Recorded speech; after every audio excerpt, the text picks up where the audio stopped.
All right, Mike Heck here backstage, T-Mobile Arena in Las Vegas. After UFC 329, we've heard from all of the fighters who picked up big wins. We heard from Dana White. Here are the highlights of all the best clips, the sound clips coming out of a memorable UFC 329 event. It's probably a little unfulfilling tonight. So just as you sit there right now, just can you process what unfolded? Yeah, I mean, I had the man weak in the knees, I guess. So, all jokes aside, I just hope he's good. I know Conor been battling some stuff. Looked like he really been changing. He found God. He had his kids in there. So, during the fight, you could obviously tell his demeanor changed, And I was, shout out to the ref. I was trying to tell the ref sooner, this guy's kids is front row, I don't want to see him take unnecessary damage.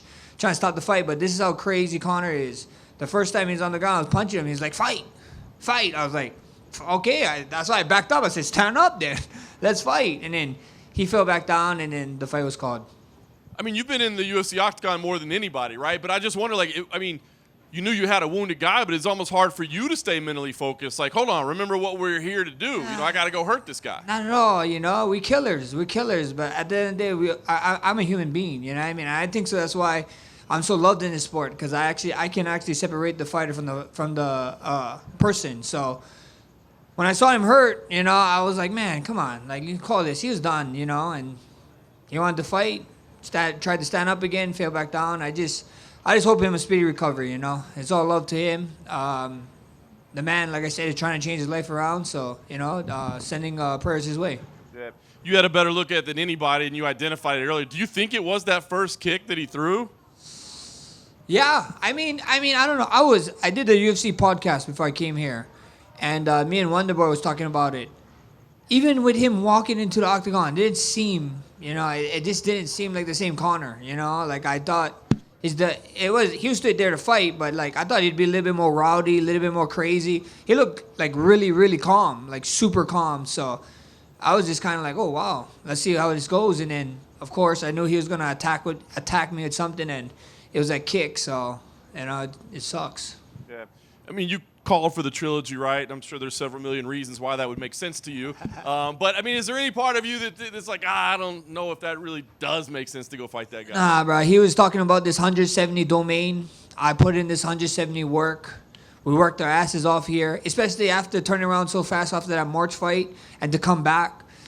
I want to feel this domain that he's talking about, this 170 Conor that he's talking about, this different world. That's what I want. So I know I want to see what his injury is, and for me, I'm down to come back 2027. With that March fight and this fight, I know I came out unscathed, but fun. I know before the fight you kind of told me Islam Makhachev would be like a opponent you would really like. If one of the scenarios the UFC comes to you with is staying at this weight and maybe trying to make a run, is that appealing to you at all?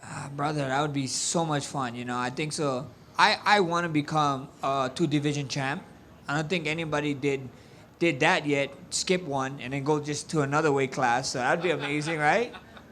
That'd be so much fun. And then if I beat Islam, right? If I got to get the fight and I beat him, in Justin's words, I would have been the 155 champ. So I'm the first triple champ. Problem solved. You got the BMF belt at 155 too, right? Yeah, people count it. I want the gold one. That silver, that platinum, whatever they make the belt out. That belt is actually heavier than the undisputed title, which is kind of crazy. But whatever they make out of that belt, I want the gold one. So if it's at 155 or 170 or 185, who knows? What would be your mindset going into a rematch with Justin? Because obviously a moment that can't really be topped. I know you said you want to chase that 300 moment every time in there. How would you go in there approaching a rematch? I'll go out there, do the same damn thing. I just think go out there and just put on a masterpiece. That's what I want to do. I know he's gonna come in there and try and make the fight ugly, and I wanna go in there and make the fight nice and come out clean. But every time someone fight him, they look like they just got out of a car crash. So that's the task at hand. It's just going out there and get my hand raised again. I would love to share the octagon with him. I know he said he mentally wasn't there in the first one, so I would love to run down back too. Dana, can you, I think we're all trying to process everything. I guess, can we get your immediate thoughts? It felt like, honestly, one of the best fight cards of all time, and then we get to this weird main event ending. So I guess your immediate thoughts as you sit there right now. Yeah, listen, everybody who knows anything about the fight business, and it's been a big topic of discussion leading up to this fight. 5 years off in this sport is rough. And like you said, great card, unbelievable. I mean, the Paddy Pimblett thing right before, you just feel it all in the air. Here we go. I mean, I was expecting at least a one-round war, or, you know, who knew what Conor was capable of as far as cardio or whatever else after a 5-year layoff. And, well, there you go. I mean, we're assuming blown ACL. I'm no doctor, but that's what I figured when I saw it, and doctors think the same thing too. I was going to ask you, have you had a chance to talk to Conor? It sounds like you've talked to the medical team. Have you talked to Conor? Do we know exactly the extent of what happened? I haven't. Is he coming out here? We'll see. I don't know. Yeah, I don't know. I think he left the arena like. Then the answer is no. We'll find out when he gets an MRI. Max said right away, like, hey, man, well, now we got to set this thing up for a trilogy, right? I mean, is there any desire from your point? I mean, you know promoting better than anyone. Like, does that even make sense to do a trilogy right now? Or the way that ended, do you have to go a different direction? Yeah, I don't even know. I don't know. You know, you got to take some time. And I don't know if you know this or not, but I don't like talking about making fights the night of the fight. But definitely not in this scenario. Paddy's been building to this for a long time, but I don't know. The entrance felt special. The performance felt special. Can you talk about kind of feel like he ascended even to a different level tonight? Yeah, I don't know the way you guys, but he gained so much respect in that last fight. Like, my social team is telling me, after that last loss, he gained like 2 million followers on social media, like from that night to the next morning. And the way he came in tonight, it felt like he was the world champion. And if you break this fight down, I felt like St. Denis' chance to win this fight was to keep it on his feet and strike, and then he shoots right in for a takedown. Very, very crazy, and what a nasty choke he put on him, and it was incredible. Incredible performance for as short as it was. Yeah. And obviously we're not going to matchmake, but do you think about his next step? Because he just lost to the champ, right? But he also feels like one of the biggest stars on the roster right now. So is it a number one contender fight? Do you look outside the division? Like, what kind of ideas do you have for what to do with it? I have none right now. I have none. Yeah, I don't know. Think about it over the weekend. And again, Tuesday we get in a room and we'll talk about it. A lot of big storylines heading into this fight, including Gable Steveson making his UFC debut. He's been a highly touted prospect, Olympic gold medalist, and he went out there and just had a rumble with Elijah Ellison. Wanted to get your thoughts on his performance and just that fight in general. It was incredible. So normally what happens is, and especially for as long as I've been in this business, you sign a big, badass, high-level wrestler like that. They come in and stink the place up and, lay on the ground for. That dude did the exact opposite. He looked like a mixed martial artist. He didn't look like a wrestler to me. And he's fun, throwing kicks, punches, willing to stand in the pocket and bang. A lot of wrestlers don't like to get punched in the face either. So, yeah, he's fun. It's going to be interesting. A lot of similarities, especially with the striking, to John Jones, who's obviously in his corner, and obviously they have a great relationship. Did you have a chance to talk to John? Like, I know you guys spoke for like 10 seconds at the ceremonial weigh-ins, but did you and John have a chance to talk? No, we haven't. He said, "Hey, your best friend's here," at the weigh-ins when I saw him. That was the extent of our conversation. I tell you all the time, I can't believe nobody's hit me with this one yet. I'm going to beat you to it. So I tell you all the time, my production team, we just did the White House. We built a fucking arena on the south lawn of the White House, and it was the greatest fucking thing in the world to be there live and to watch it on TV. I just paid Shakur Stevenson a shitload of money, and for some reason we can't figure this celebrity shit out. They put him up as a fucking OKC NBA player. Are you fucking kidding me? I mean, it's absolutely crazy, but we are the absolute worst to ever do the celebrity thing. When we put celebrities up, we are the worst. I just had this fucking debate in the back with my guys while I was screaming at everybody back there, and they said, no, soccer's worse. Soccer shows the people and they don't put up any graphics. Oh, no. We put up fucking graphics and put the wrong guy's name on it. We win. We're the worst ever to fucking do it. Dana, way back here, just a couple of obviously, because Conor was fighting, there was even more stars there. I'll never forget getting in the cage and me boxing coach Chris going, like, get on Mike Tyson there. Mike Tyson, Vince Vaughn, Mel Gibson, Theo Von all singing and dancing to me song. It was like, there's no way I can lose here. That's amazing. I wonder, like, what's the mental trigger for you? Because, right, you're having so much fun, you're partying, but then you're about to get in a fist fight, right? So is there some, like, a sequence you go through or a thought that you go through that switches you from we're having fun to now there's a fight? Yeah, I just know there's another man in front of me that's going to try and kill me. So I'm going to kill him first. Like, I just switch from walkout to when he's standing opposite me, he's the only person in the world that matters. You envisioned getting this thing done early. You kind of talked about the way it was going to happen. But I did wonder, I mean, early on in a fight, right, there's a possibility you could burn your arms out. There's a possibility you give up position because you're going for this choke. Was any of that playing through your mind in your decision-making, or did you simply know, like, this is done at this moment? No, my corner was right in front of me. Me head coach, Paul Ellis and Chris were all there, and Paul literally said, don't burn your arms out. But I knew I had it cinched up. I knew he was good at defending a guillotine. So we'd worked on other things around the guillotine, and that was just there, picture perfect. And it wasn't a proper Peruvian necktie, but I literally drilled a Peruvian necktie for the first time in about 10 years, about 5 weeks ago with my coach. And it was like a mixture between a Darce and a Peruvian necktie, but that's just how good my jiu-jitsu is. I can link things together like that flawlessly. I was going to say, it felt like you almost kind of just, like, implemented that on the fly, not necessarily. Oh, I've never done that before. I've never done that before. I just done that on the fly.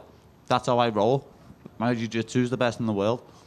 That's amazing. Well, it was a huge win for you. I know afterwards you said, bottom line, look, I'll fight anybody out there. Last question for me. I mean, it does seem like you're one of the biggest stars on the roster right now and can probably call some shots. So if the UFC doesn't have anybody in mind, do you have some things, hey, this is what I would prefer from you?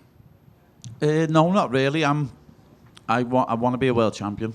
I want to be undisputed champion of the world. I want to be the first ever world champion from Liverpool. And I'm going to do that.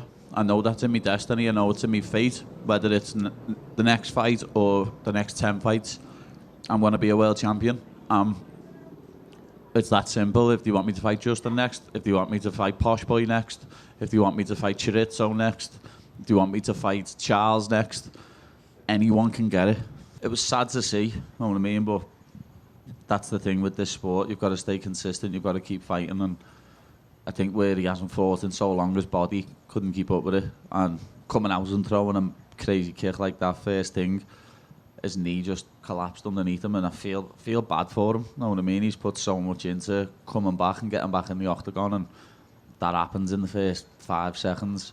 You've got to feel for him. Made me think. I can't help how your submission grappling would stack up with Charles. I'm sure you've thought about it before, but can you share with us? Have you ever thought about that fight? I know he's facing his I was talking about it about 10 minutes ago. I'd submit Charles.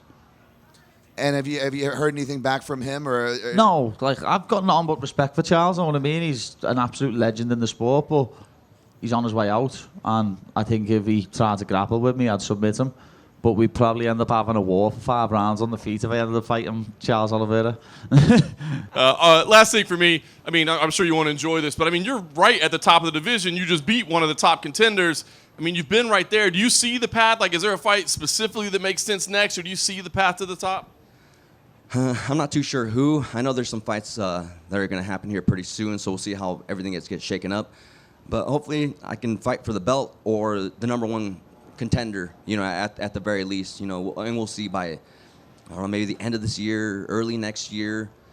So we'll see how things get shaken up.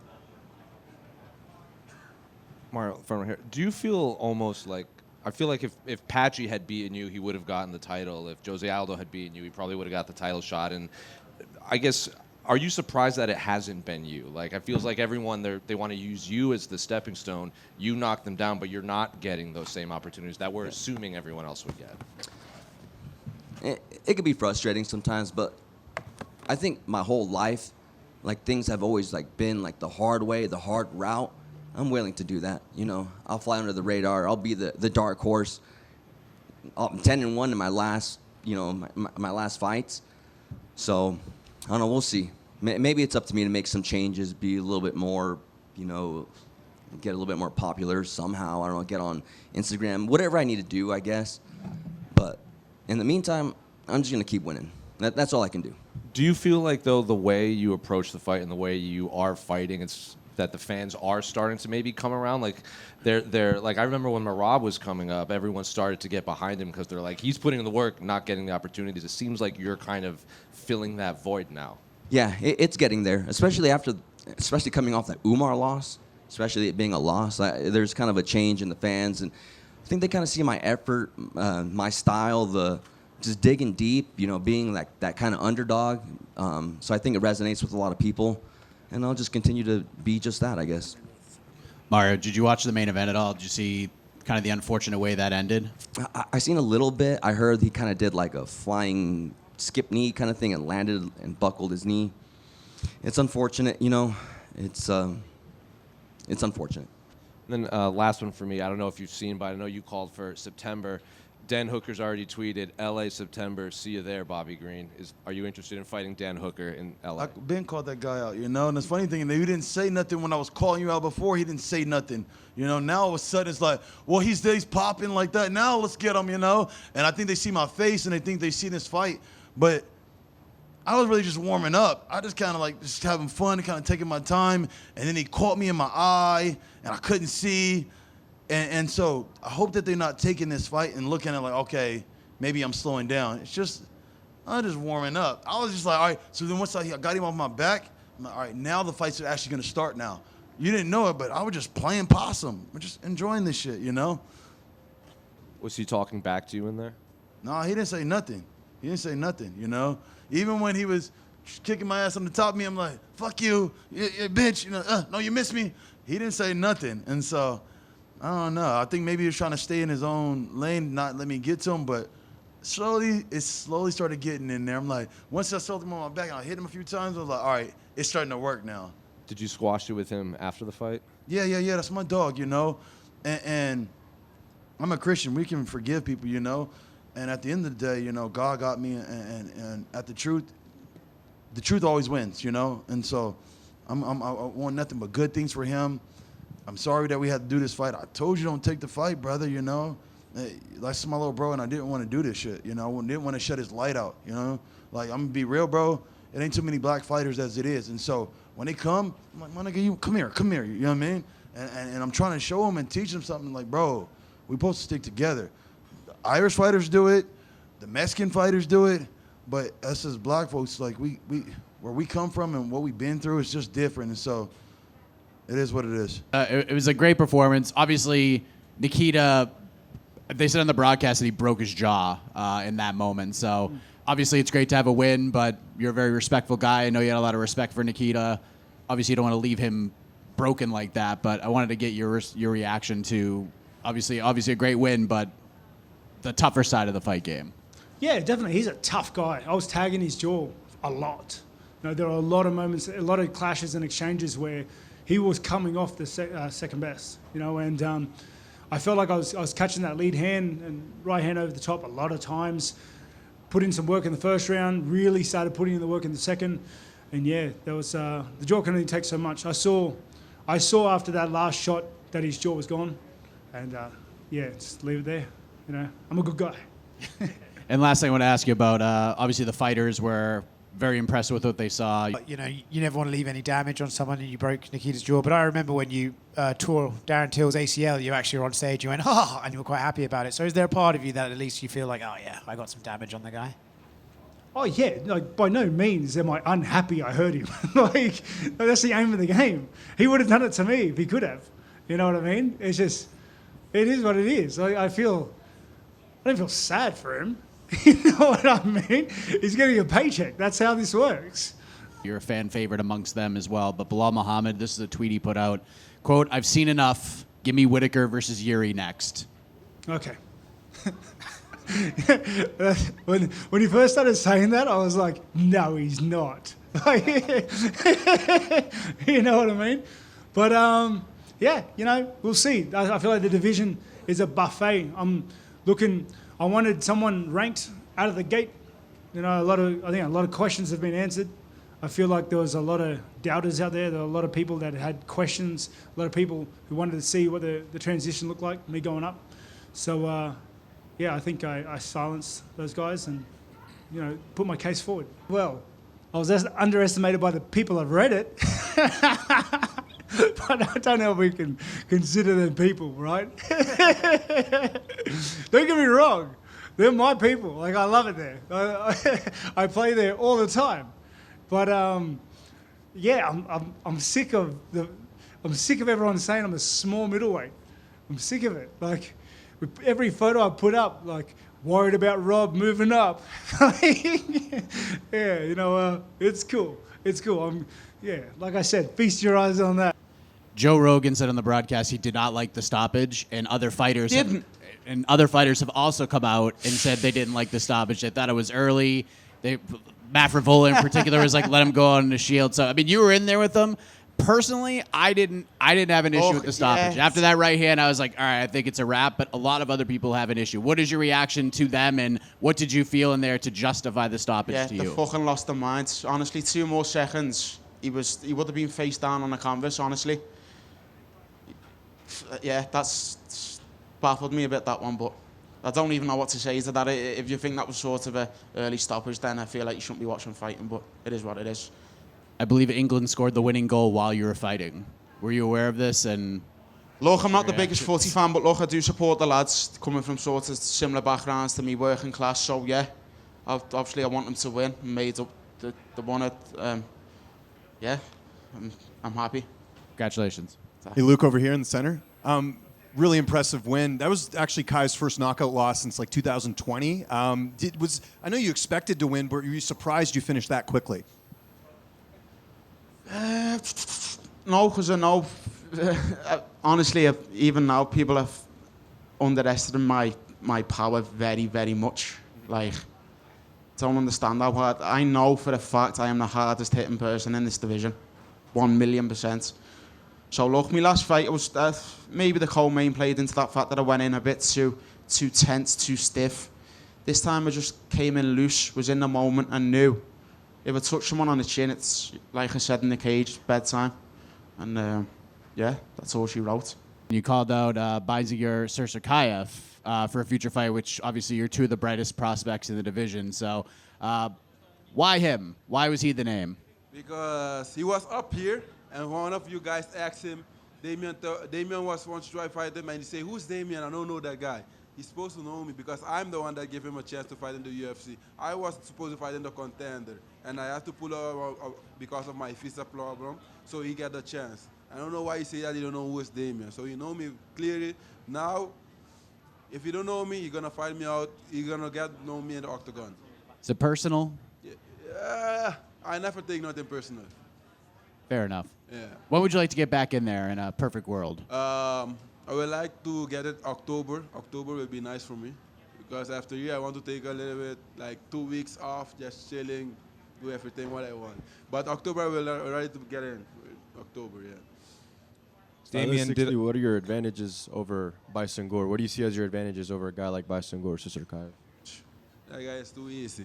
Almeida gonna kill that guy if he fight with Almeida. I KO him. And what's next for Alessandro Costa? So now that you've had the 3 fights, the 3 finishes and everything else, maybe a top 15, anyone in your mind?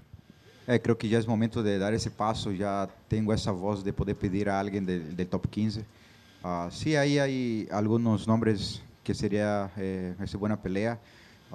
Me gustaría hacer mi revancha contra Almira Base. Yo peleé con él cuando fue mi debut, pero solamente tuve 2 semanas y pasaron algunas cosas. Creo que ahorita esa pelea sería mejor. Ya tengo más experiencia, ¿no? Y si él está de acuerdo en aceptar la pelea, no sé, para Noche UFC, septiembre, pues espero que eso suceda.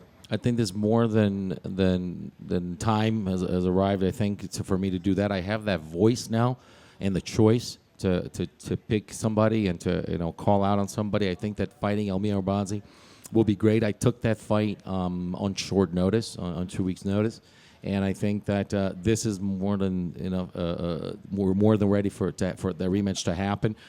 If he's ready to fight, love to fight him in Noche. But I think that's one that I would love to have up next. And of the sport as well. E como é que foi essa semana, não só como lutador, mas como participante de um card como esse, de uma semana de luta como essa? Vai ser uma foto no Instagram, você com o Max também. Como é que foi essa semana, você estar presente para tudo que está acontecendo? Então, eu penso uma coisa que aprendi até com um amigo meu, que é o Vitor Petrino.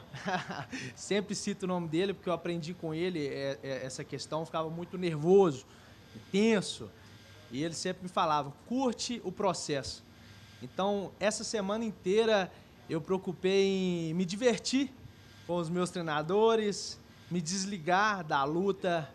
E tava até falando com o Fabiano também, tem hora que eu penso assim, pô, eu sou atleta do UFC. Então, até a ficha cair, eu ligo essa chave de atleta do UFC, lutador, quando a gente entra no aquecimento e a gente vai começar o trabalho. Fora isso, a semana eu tento curtir o máximo, né? Fico admirando os lutadores que estão perto de mim, pô, Chiquita Poatan, Max Holloway, McGregor aquecendo do meu lado. Então é uma emoção muito grande, né? Para quem não sonhava estar aqui hoje, está vivenciando isso.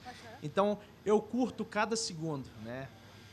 This is something that I got throughout the process, and someone, a dear friend of mine, Vitor Petrino, who I never tired of talking about because I learned so much from my eyes. I learned something from that's very special, to enjoy the process, enjoy fight week. And we were just talking backstage on our way here, and he actually told me and said it's sometimes it costs me a bit to understand that I'm a part of this, that I'm a UFC fighter. I turn on that and I flip that switch to fight. But throughout the week, you enjoy everything. You enjoy the attention that you're getting, the process, being around people. And then you see Poatan was here, and then I got to take a picture with Max, and then McGregor is warming up next to me and training. So it's just, we try to enjoy the process and fight week as much as possible, and then you flip the switch and you become a fighter when you're here to fight.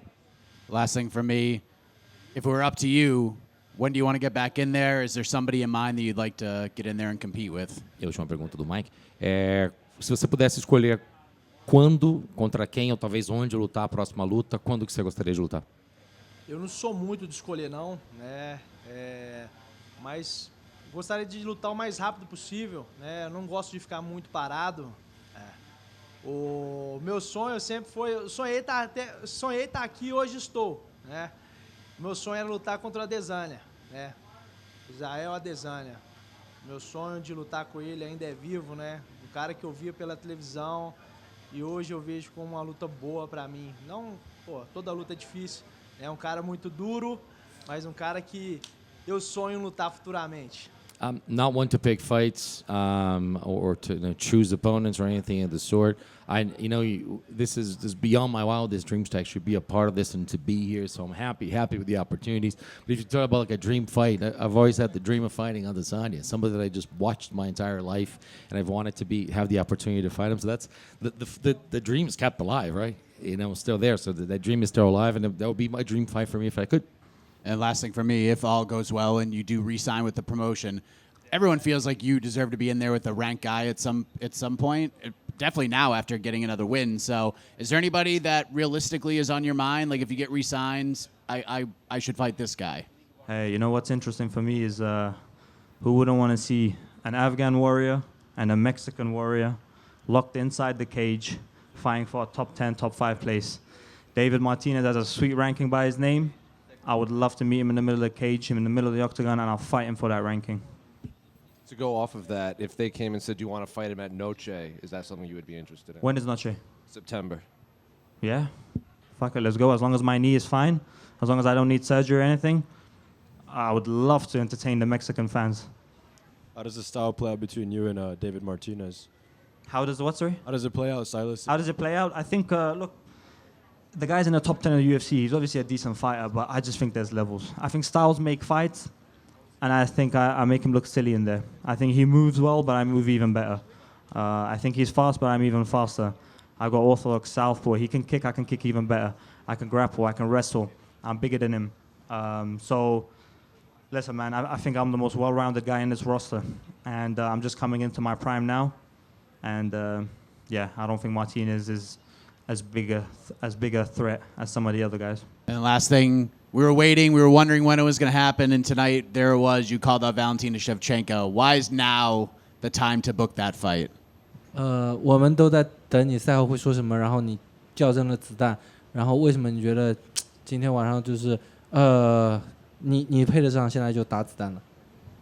因为子弹是我的手下，曾经是我的手下败将，然后他也一直就是不服嘛，对吧？他嘴上一直就在说一些东西，所以我觉得那他如果不服的话，我们就在这个UFC 这个最公平的这个八角笼里，我们再来一场，看我打不打烂他的嘴。Yeah, you know, she had talk about our fight. You guys know she lost to me, and she's not agree on the results. If she's not agree, then let's find out again in the octagon. I will show how I shut her mouth down. Wang over here. When Alex Pereira joined the UFC, he was obviously very talented, but there was a lot of promotion about the history between him and Israel Adesanya. When you came to the UFC, did you feel like the promotion wanted a similar story between you and Valentina? 就是当佩雷拉来到 UFC 的时候，很多媒体都在说他跟这个阿迪萨之间的这个故事线。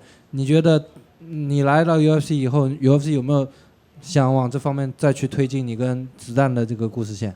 是的，我觉得是很多粉丝已经把我的故事线跟那个佩雷拉说的是一模一样的，就是佩雷拉是追龙，我是追。There was a moment in the fight where you had the illegal knee. Can you talk about what happened there and in that moment and how you reacted to losing the point?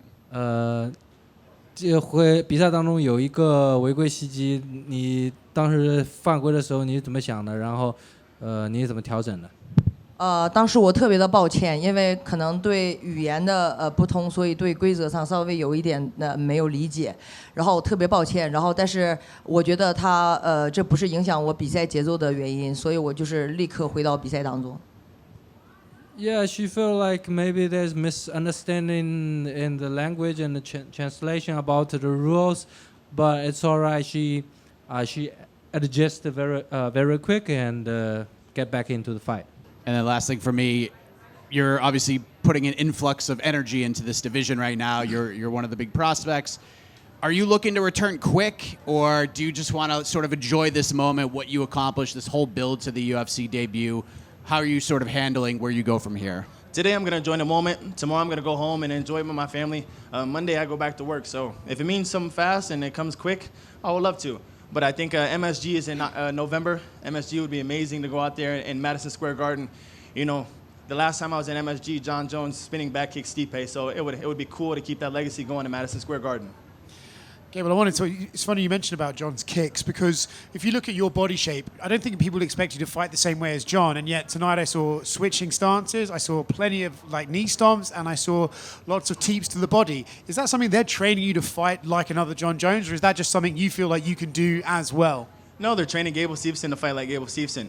Just, I got great mentors in my corner though. So, with the athleticism that I have, I can pull off a lot of things that John did. But with the height that I have, my explosiveness can get me to that point to close that distance a lot. So John shows me what John knows best. He knows my body style. He knows what I can do, and he knows what I'm going to do, because I don't think there's anything I can't do.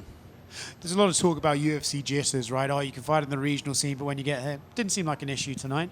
Is that why you're already making your calls for the big moments? Like, okay, so Conor card, MSG is the next big thing, right? Is that what you want? You want to pick these big moments to heighten your profile as quickly as possible? When I came out, I felt the crowd, and when I walked into the octagon, I felt like I was supposed to be here. There was no scariness, there was no big nerves. It was just the anxious to go out there and beat Elise Allison. So, big moments are meant for me. It's just none but a G. I wanted to ask you about a fellow wrestler turned UFC fighter, Bo Nickel. He had a lot to say about you and your wrestling and all that. And then he wished you luck afterwards. But at first it was like, hey, if me and Gable to wrestle, I have the game plan. All I got to do is just gas him out like these other opponents. I wanted to get your reaction to what Bo Nickel had to say on Twitter. Man, I like Bo Nickel. I didn't mean no harm. Bo Nickel telling me that he's gonna gas me out after he got gassed out a couple fights ago is a crazy thing. So Bo Nickel, I didn't mean no harm. I gotta take a shot back at you if you take a shot at me. But we're friends. Wrestlers always gotta stay together. Bo Nickel is one of the best collegiate wrestlers of all time, and I hope he keeps winning, and I hope he keeps doing his thing, and I'll always be a fan of his just because wrestling. He asked you about another wrestler, so I'm going to have to do the same thing. Josh Hokett had some responses to some of the comments you made and basically said that this isn't wrestling. If you sign up to fight him, a doctor will have to take time to get your face back together. Curious if you have a response to those comments. You know, like I said, I like Josh as a fighter. Josh is a character. Josh wants to make sure people follow him on Instagram and follow him on Twitter. I go out there and dominate. I go out there and win. So if the time comes with Josh, if he doesn't move down before that, so be it. We'll make it happen. But right now, like I said, today I'll enjoy this victory. Monday I'll be back in the gym. I'll wait for my next call, and hopefully it's MSG. And if it isn't, we'll be back before that. I see you brimming with confidence right now. What does it mean to you to be able to be like, no, validation, I am still good. I've still got this. Yeah, honestly, the confidence came back whenever I was fighting Ricky Simone. Like, it took me a minute. It absolutely took me a minute. And honestly, the opportunity to fight Ricky Simone, a top-level guy who has a win over a former world champion, Merab, like, to me, and the way I finished off that fight was the direct path for this fight, for me to keep the wheels going. And that built my, man, I had that rough patch, and yeah, of course you're gonna have a little bit of shaky. You kind of wander around aimlessly a little bit, and I needed to change. You know, again, respect to the coaches that I had before. I got nothing but love for them, but I needed something a little bit different. And again, Coach Dave has been able to help unlock a lot of stuff in my mind to be like, okay, you know, like turning my MMA IQ into better, making it work for me, and actually expanding my game. And you know, again, like using tools that I haven't used in a very long time. And honestly, to me, like I'm blessed, you know, and I'm blessed and I'm confident. I'm ready to go again. Adrian over here. Cody left the octagon with his gloves off. So if he hasn't really said anything or announced anything yet, but if you were the final opponent of his career and you performed the way you did, what would that mean to you? Honestly, man, I don't know how I feel about that. Like, in a sense of like, I like Cody. He's a sweet guy. He's a super sweet guy, and I hope him nothing but the best. And I hope, man, he has a wonderful life. If that was his last one, man, all the love in the world to Cody, man. He went to the top of the mountain. He held that belt. Not many people can do that. He's a motherfucking beast, and he had a flawless performance against one of the greatest bantamweights in the world, against Dominic Cruz. And if he wants to call it a career, man, he had a legendary career because he did it fast. He did what I was supposed to do way earlier, and he did it with flying colors, man. He was knocking everybody out, went to the top, had a flawless performance against Dominic Cruz. So to me, if he hangs his hat on that, man, all love in the world to him, man. To me, I kind of hope he would get up and go out on a win, you know, because this doesn't define his career. You know, him holding that belt defined his career, and he once a champ, he's always a champ.